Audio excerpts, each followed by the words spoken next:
સ્ટાર્ટઅપની અંદર ભાગ લેનારા રિસર્ચર્સ, મેન્ટર્સ, ઇન્ડસ્ટ્રીયલિસ્ટ અને સ્ટુડન્ટ્સનું એક પ્રોગ્રામ હતો અને એમાં નવા સ્ટાર્ટઅપ્સ જે છે એનું એક્ઝિબિશન પણ.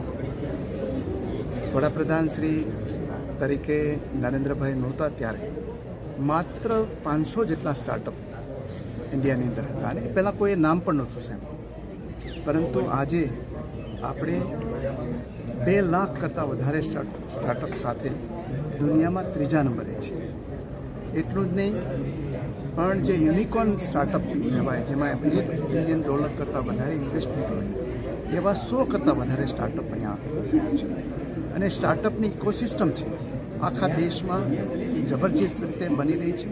અને એમાં જે આપણા ખાસ કરીને યુવાન ભાઈ બહેનો છે, ઇનોવેટર્સ છે, એ બધા સાથે મળીને સરકારની પોલિસીને કારણે અનેક નવા સંપત્તિના સર્જકો ઊભા થઈ રહ્યા છે. એમાં હજારો લાખો લોકોને રોજગારી મળવાની પણ સંભાવનાઓ છે.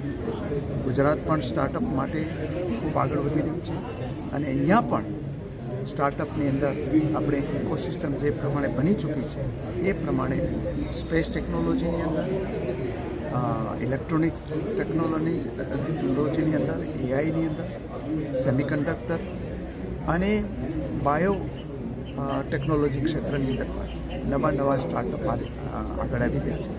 સાથે સાથે આપણી જે સર્ક્યુલર ઇકોનોમી બની રહી છે, જે વેસ્ટમાંથી બેસ્ટ બનાવવાની પ્રક્રિયા છે, એમાં પણ અનેક પ્રકારના સ્ટાર્ટઅપ આવી રહ્યા છે.